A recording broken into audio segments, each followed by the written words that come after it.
Primetime TV ang aktres na si Claudine Barreto dito sa Kapatid Network. Si Claudine po ang newest addition sa lalo pang umiinit na kwento ng aksyon o ng action seryeng Totoy Bato.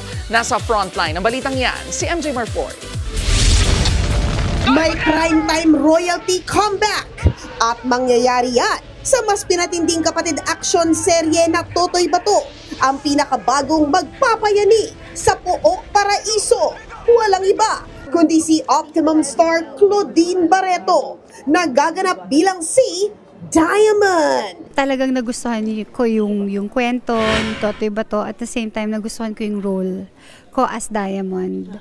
And of course, pag nalaman mo ang mga katrabaho mo ay sina Miss Yula Valdez, Mr. Jano Gibbs, ganyan, talagang hindi mo pwedeng sayangin yung opportunity na yon. Sino nga ba si Diamond sa buhay ni Totoy?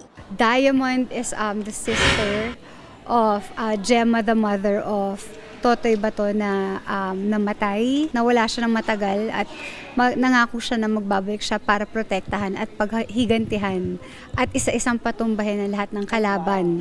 But what is this? Kung may aksyon na aabangan, hindi rin naman mawawala ang kilig sa muling pagkasama ng 90s love team na Claudine at Mark Anthony Fernandez.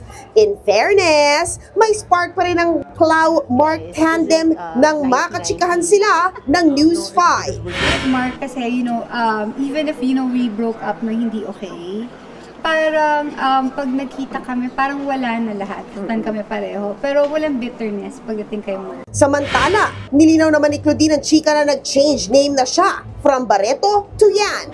Gusto ko lang i-clear, hindi ko sinabi na ako si Claudine Barreto Yan. Hindi ko na natapon ko na ang Barreto. Of course not. It's not like that. Like what I said, it's not about Rico anymore. It's about Tita Sita and I having a relationship talaga and the family.